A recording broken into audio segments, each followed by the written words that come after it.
Okay. Thank you so much for joining us. Stephanie, can you tell us a little about yourself?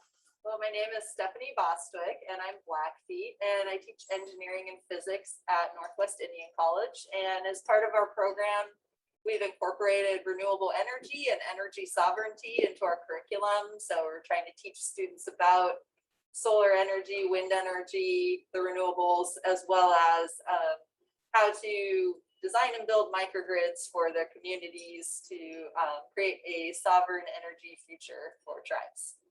Just for clarity's sake, can you tell us a little bit more about what you mean when you say microgrid?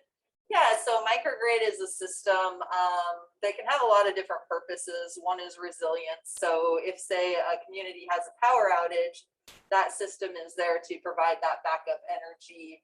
But it's also a way of sort of islanding a community away from the local utility and allowing it at some point to disconnect. And within that microgrid, you're actually doing all of your generation and transmission in the community. Follow-up question to that, what are the benefits of islanding from a utility? You know, most people think of utilities as like, you know, they do all the work, they'll carry all the stuff. So can you tell us about the benefits of being able to island, having microgrids on reservation? Absolutely. So one of the benefits is a lot of reservations are kind of remote, especially from the utility perspective. So what will happen is during power outages, it takes a while for the utility to get back out and restore that energy. And what can happen is tribes can lose access to food, water, medication. And so really it's, you know, for communities, it's a resilience aspect of being able to supply that energy at all times and not have to rely on the utility to come back and restore power. But also here locally, a lot of our energy comes from hydropower, and that's really damaging to the salmon population, which people here rely on. So being able to create energy using renewables rather than just hydropower, now we've got a way to hopefully restore the environment and restore the salmon population for people who depend on it.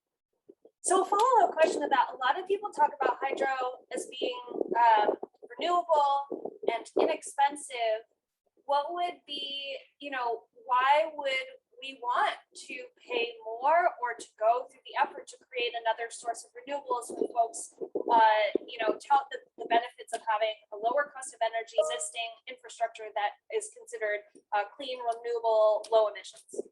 Well, when you talk about the cost of energy in pure dollar value, hydroelectric may seem inexpensive, but when you're looking at a tribe whose community completely depends on the salmon population, hydroelectric has done a lot more damage and costs the tribe a lot more than, you know, this cheap energy is producing. And so building that infrastructure and paying the money for the renewables is worth it, because now we can go and restore our salmon population and use true sources of renewable energy rather than, you know, something like hydroelectric, which is devastating to the fish population.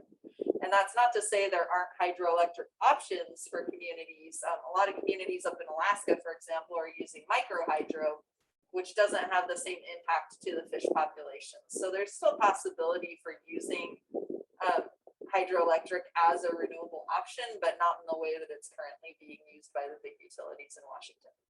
A lot of our local utilities transmit the electricity from like down on Columbia, all, you know, through all out around Washington, Western Washington. And so having like distributed sources of energy is also like another resource to pull like local power. I don't know if I was, going there.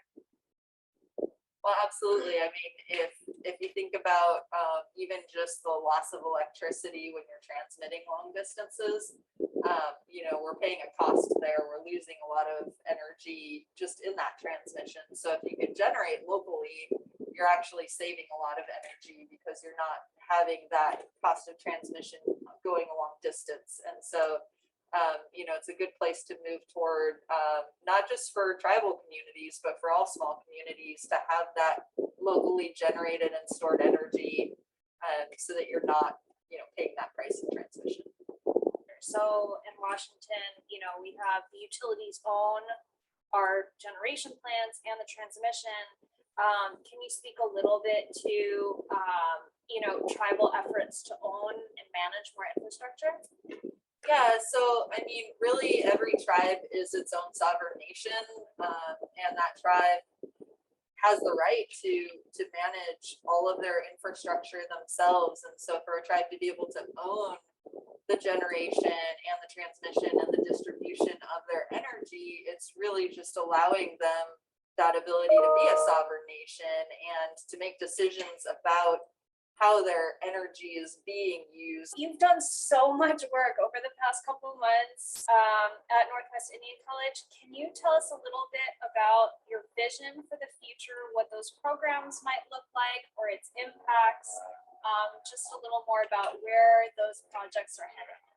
So what we're trying to do is in the engineering program, develop content to teach students about renewables and microgrids and smart grids, so that they're the ones that are able to design that for their tribes in the future. And on the other hand, we're also doing workforce development where we're training people to do solar installations, be part of weatherization projects, be technicians, be the people maintaining the systems.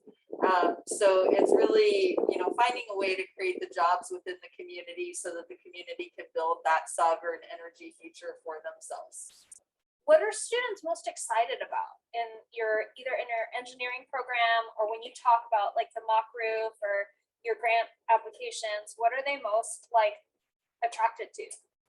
Well, at a lot of tribal colleges, there are programs where students graduate and they kind of have the option of staying in their community and working a job that maybe they're a little overqualified for, or leaving the community and going out into industry and getting paid well and doing a job out there. What we're trying to do with our engineering program and the workforce development pieces is create those opportunities within the tribal communities so that people can not only stay within their community, but help design and build the future of that community so that it is more sustainable and it is a place for people to stay and live and thrive rather than having this choice of one or the other. And I think that is so important to have opportunities in your own community. I have noticed in your work that so many other partners come to play. So workforce development, the Terra office, LIBC, and like all the other partners. Can you tell us about the ecosystem of partners and people that would help to make that, like, so just take a microgrid, for example, what's the ecosystem of partners that will come together to make your vision move? Yeah, so I mean, just working with LIBC, we were able to apply for government funding to do a microgrid feasibility study. Through that, we have nonprofit partners. We have partners that are engineering firms that are helping us train the students on the tools so that the students can help with the design of the microgrid and learn about how do the tools work, how can they design a system. So we're partnering, you know, with local industry, with local nonprofits, with the Lummi Indian Business Council.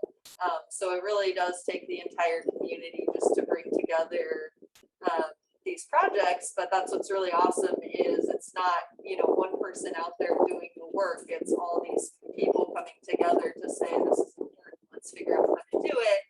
And with that, let's train our students so that they are the future of this. They're the ones that know how to do this work and they can carry the work forward. It's all with the students. Yes. Thank you so much for being on our board, being awesome, being an amazing teacher and an organizer, and